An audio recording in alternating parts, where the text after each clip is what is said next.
Welcome to Frankie Mazzapica's podcast. We're glad you're able to join us today to become encouraged and refreshed. Don't forget to subscribe to this podcast and visit us at frankiemazzapica.com. Sit back, relax, and enjoy positivity that will empower you to live a better life. All right, Micah Gamboa. Hey, glad to be here. Thank you for having me. I am excited about this. Yeah. I'm excited about this. All right, so we're going to dive right into it. We are talking today about sex trafficking, but I want to tell you how you got on my radar. Okay, so first of all, for everybody that's listening, let me just say she is the director of Elijah Rising, which I'm going to let her describe it in a minute, but their primary focus is to stop and rescue people that are trapped in sex trafficking.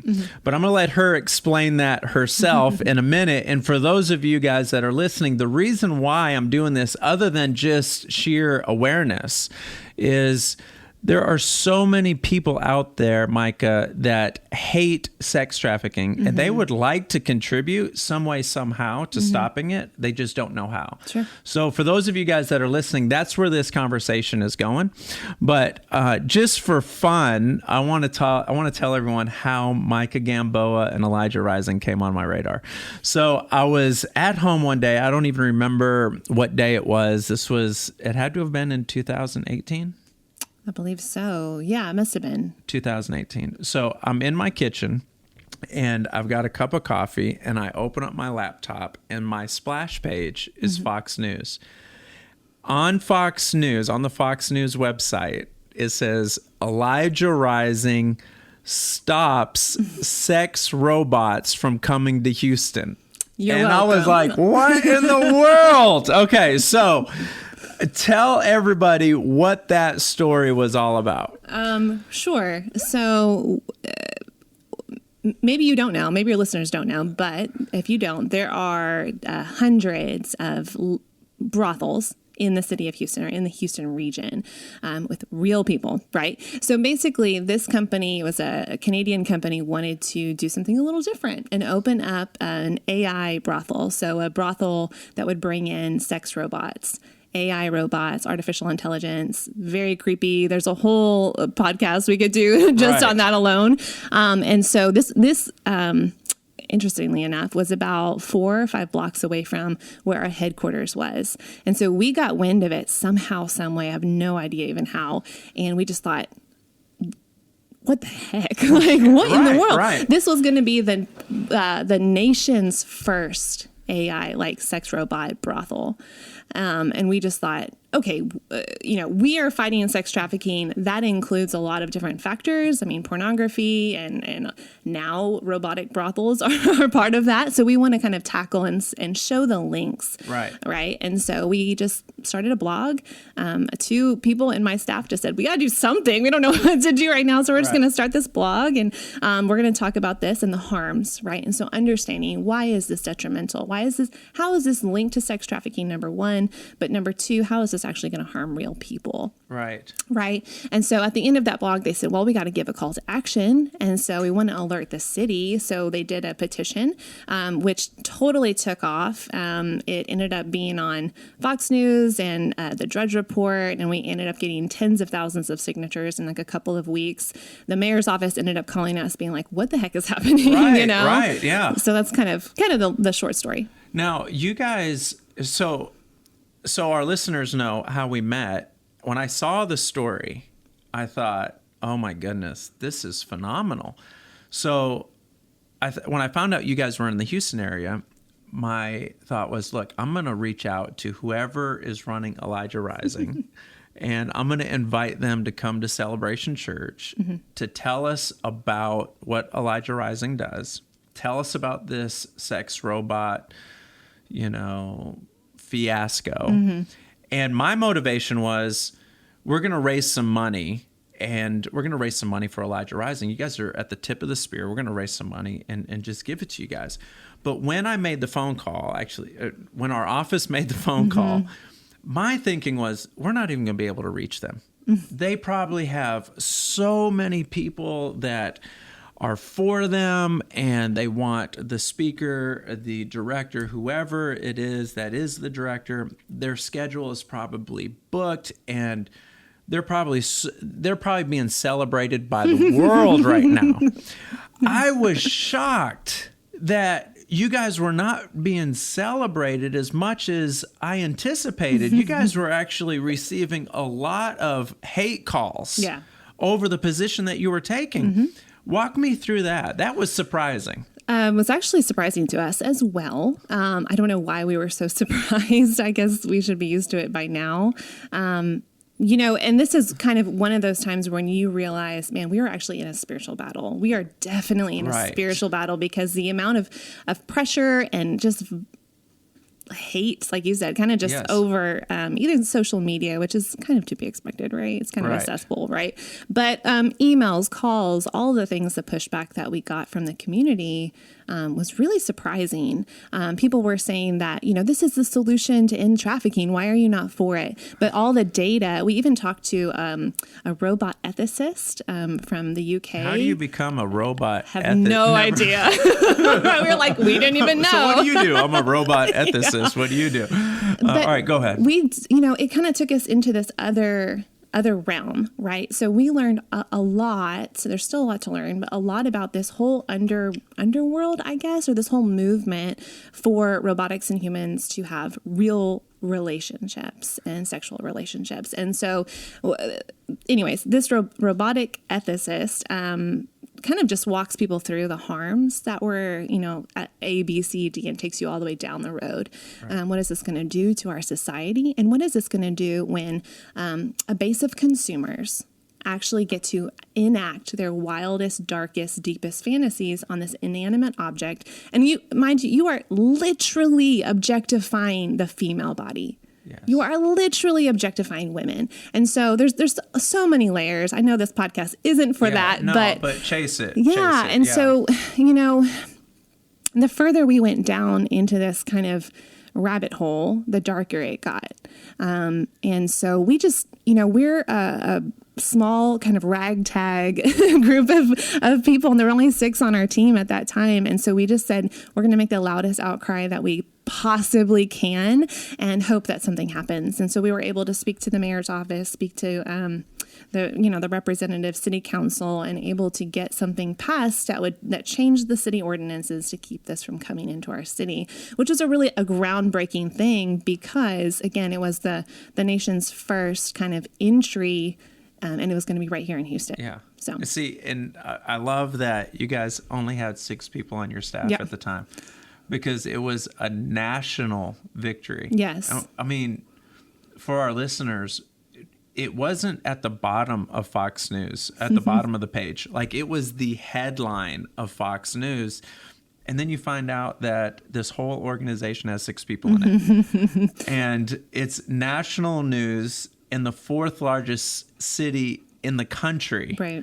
And had that organization from Canada opened up, surely there would have been a chain of stores, though. Absolutely. Or I call them stores, but whatever you want to call it. There would have been a chain that would have happened after that. Yeah. So it was a major victory. You know what? That's a really good point, because sometimes we're running so fast that we forget, like, oh yeah, that happened, right? Right. But it's another. It was a major victory, but it does point to where we are as a society. And I believe this is not going to be the first time that we have to fight that fight as a city or as a nation, right? Yeah. So there are going to be other points of entry where people try and come and bring in that model.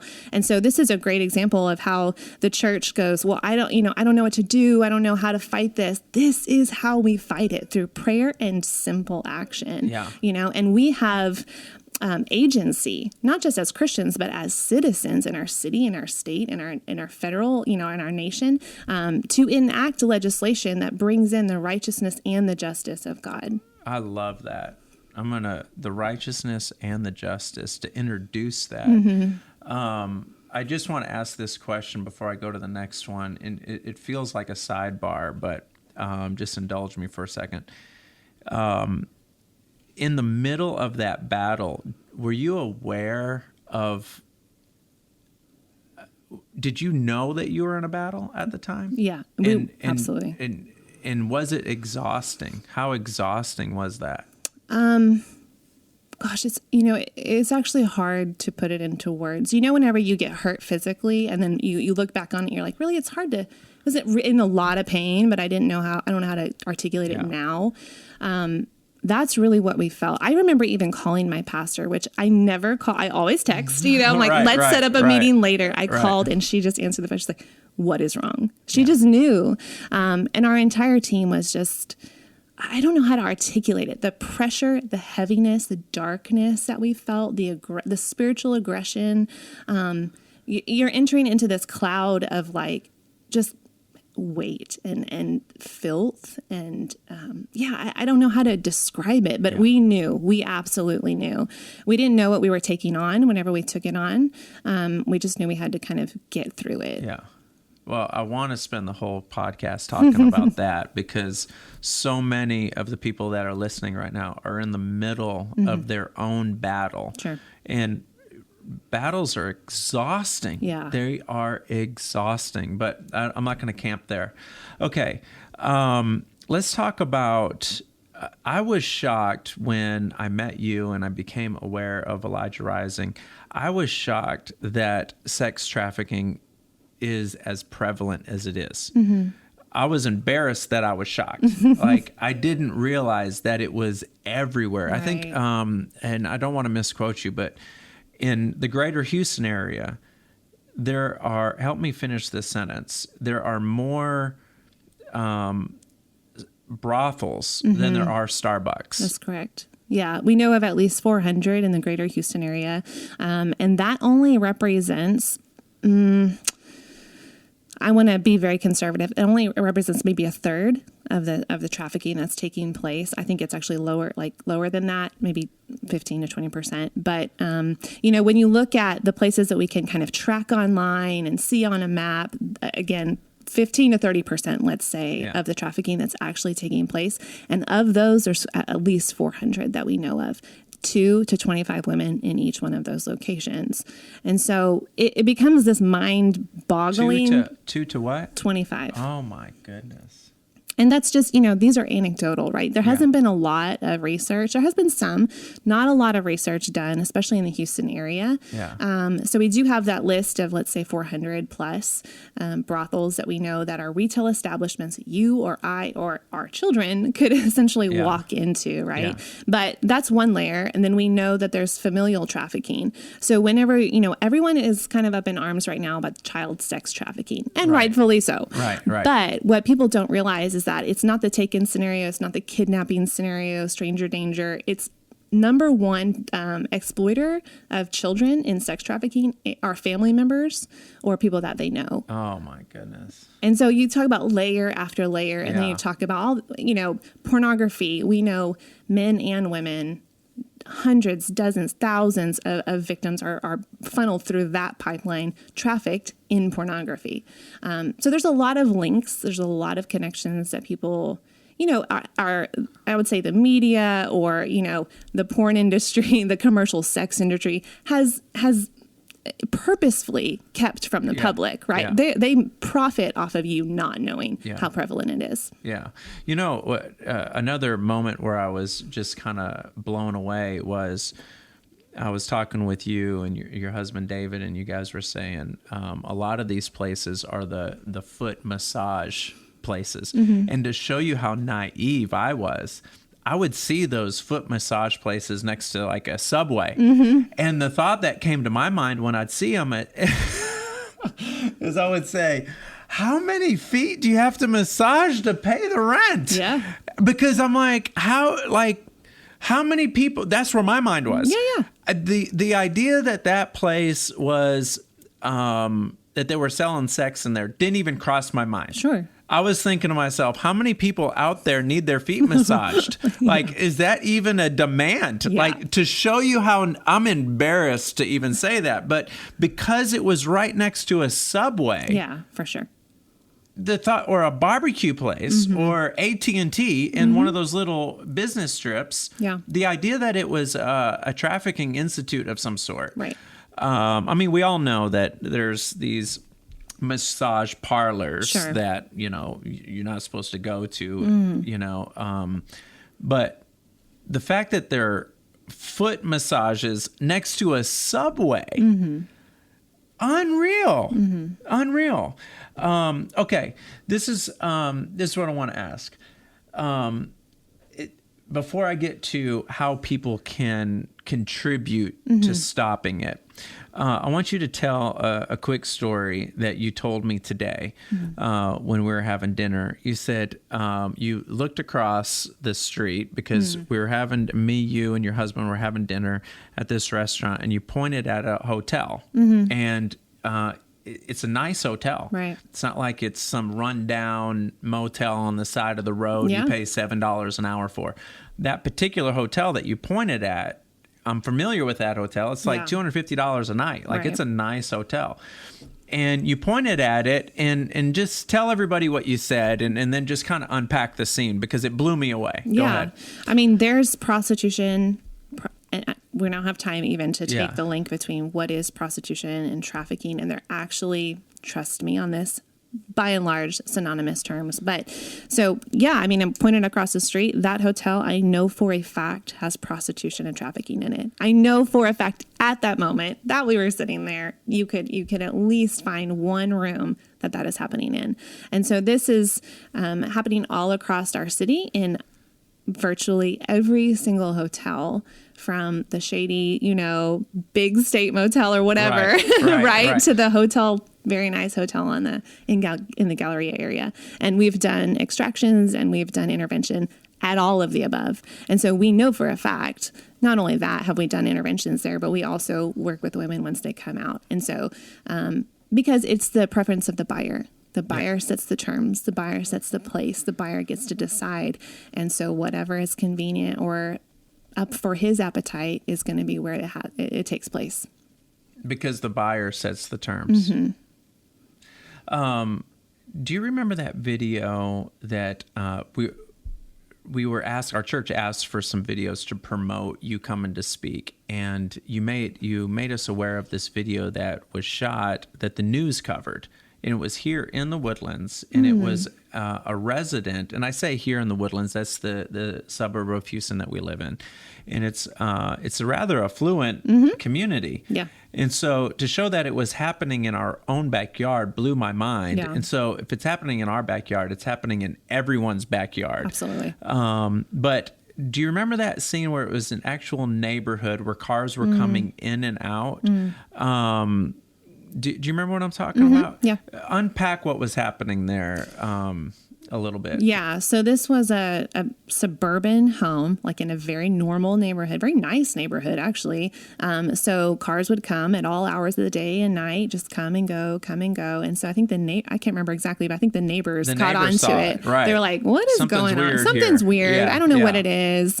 Ended up, they did, I think, a whole sting or a bust and everything. There was a whole human trafficking system going on there, right? So men, women, whatever, being sold out of this residential home. And there's like 20 cars a day just going in and out of this house. And spend 30 minutes at the house and get back in the car and drive off. Right. These were white collar people. That's primarily who the buyers are, unfortunately. If the listeners can hear that, that's primarily who the buyers are. There's this really good quote, and I'm going to misquote it a little bit, but the gist of it is there's a researcher who's spoken to thousands of people in the sex industry who have been exploited. And they're saying that, the buyers are not marginalized, oppressed, vulnerable populations. They are men, a lot of times upper middle class, a lot of times white, a lot of times white collar, very affluent, right? Men with disposable incomes, with families who are doing the buying. They're not marginalized. They're not oppressed, unlike the women and the children that they're buying. It's unbelievable that this is being driven underground by people with money. Yeah, and there's another study that was done.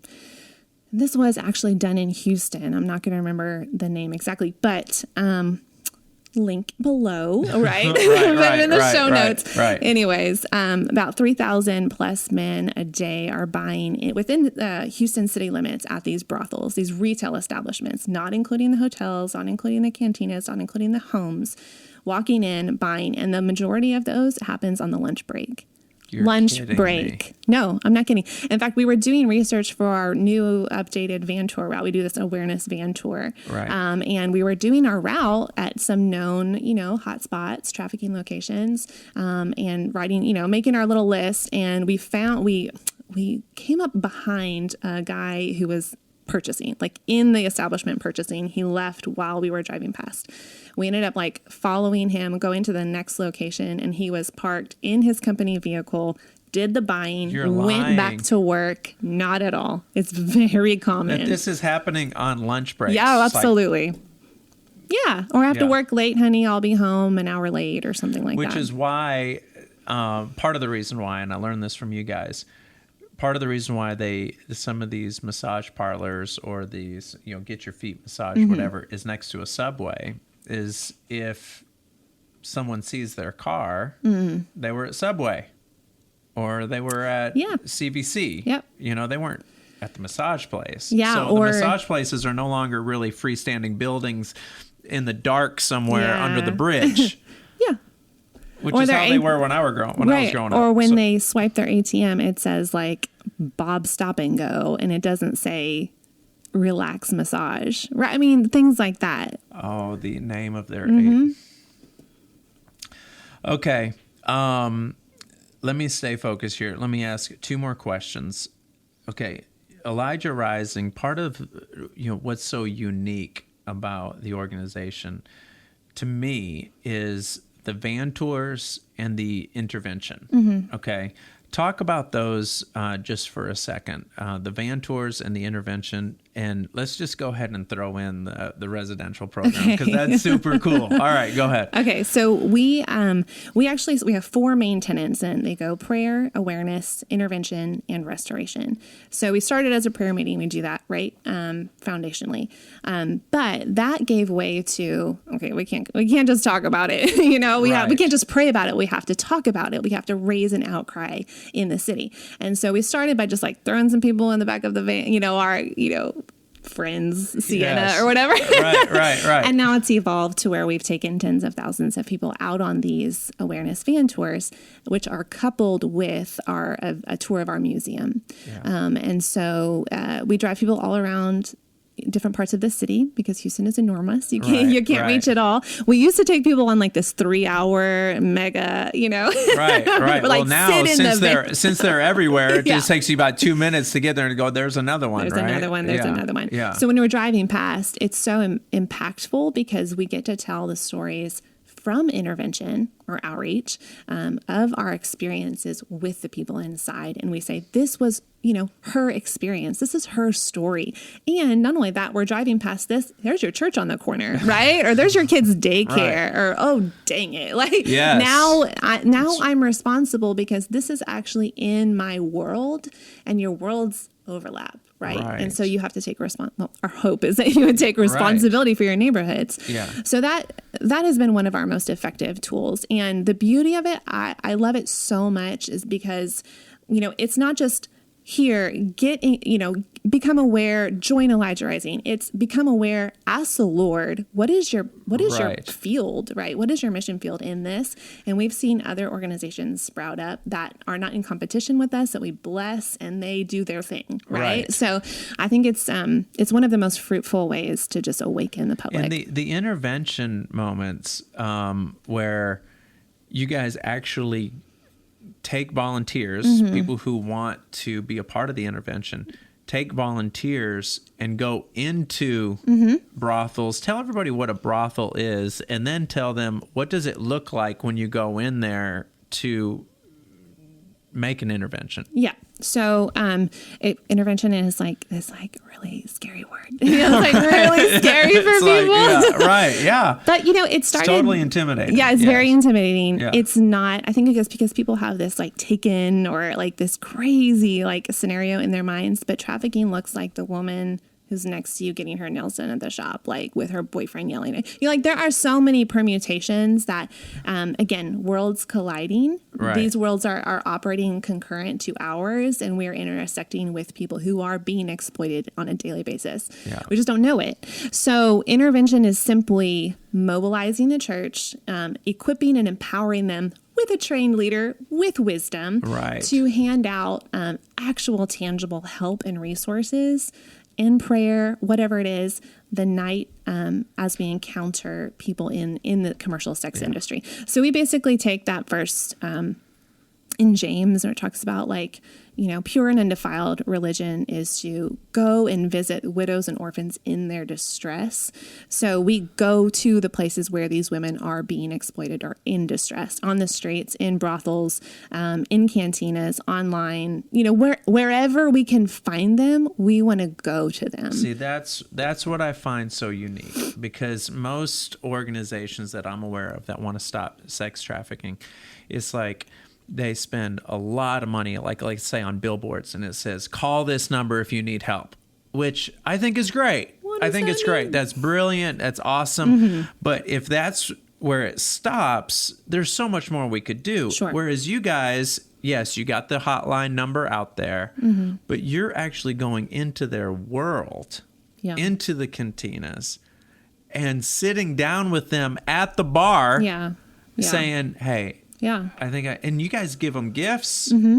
Yeah, whatever it takes to get some face time and to build some trust, to build a sense of safety and care. It's brilliant. Even if it's just for a moment. I heard this story, which I don't rely on like things like this to be the bread and butter, but I also know that the Holy Spirit can use whatever. So like there was this woman, I think she's a missionary in another country, and she walked past this woman who was clearly working prostitution, beat down, brutalized, like years of this, right?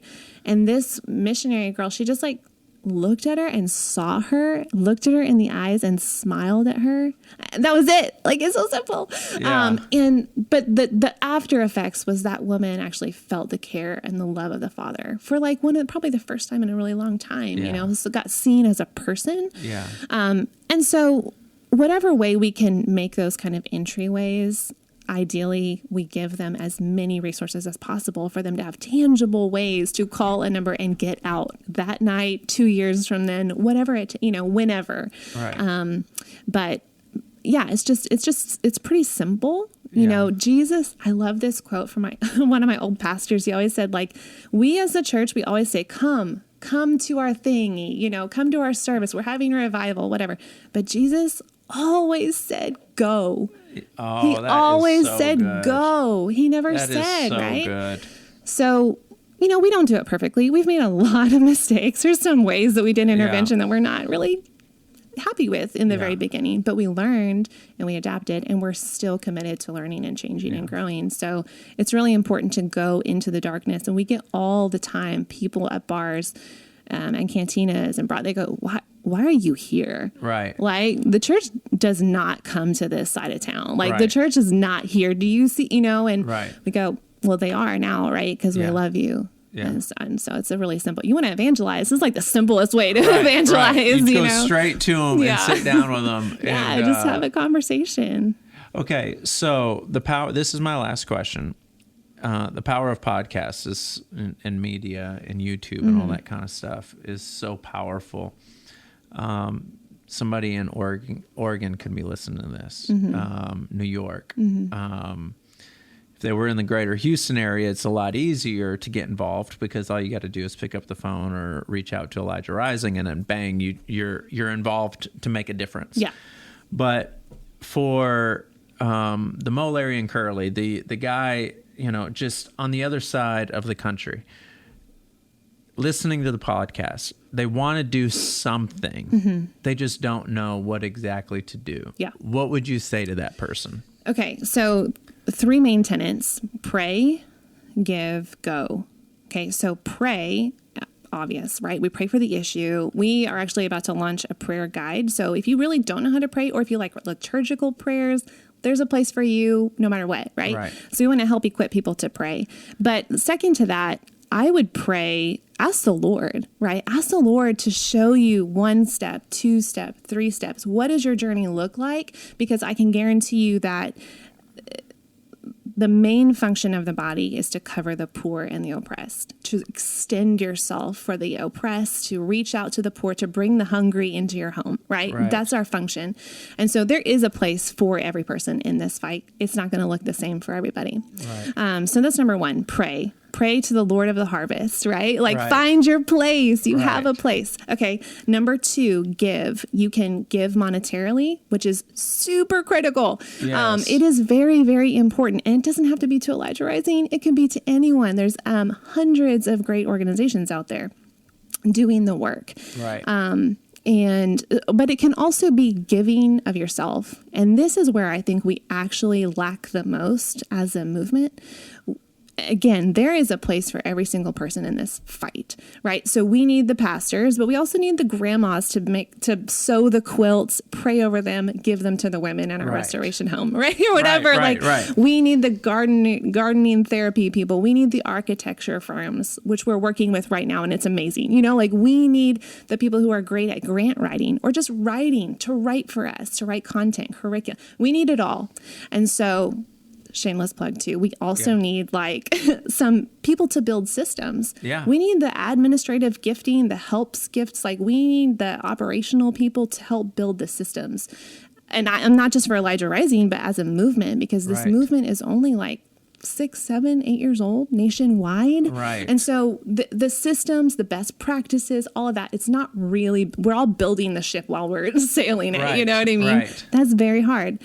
So pray, give. Find somewhere that you can give. Give your time, give your energy, give your money. Yes. And then go. So be the hands and feet, right? And again, that can be very intimidating. You could be somebody who goes out on outreach, but you can also be someone who teaches financial literacy at a restoration home, or does equine therapy, or does discipleship, or walks people through what is healthy boundaries and what are relationships. Like the mothers and the fathers, not that you have to be tangible mothers, but that spirit of mothering, the spirit of fathering, to just come alongside people who are coming out of this life and trying to rebuild their lives. There's a whole host of ways to get engaged there. So pray, give, go. I love it. Pray, give, go. All right. So many of you guys, you just listened to the entire episode and you're thinking, I really enjoyed it. If you did enjoy it, go ahead and share it, because if you enjoyed it, your friends are going to enjoy it. Your family is going to enjoy it. And let me say this as well. One of the reasons why I like talking to you, Micah, is you're so passionate about the movement. But I want to say, if you don't have an organization to link up with, I'm going to plug Elijah Rising. Our church gives to Elijah Rising every month. If you don't have a place to give financially, you don't know of a sex trafficking organization that you can invest into, this is a great one. So thank you for your time. I've learned a lot again. I know our listeners have learned a lot, and we're going to do some awesome things together. Thank you so much. All right, everyone. Thank you for your time. And until next time, talk to you soon. Ciao.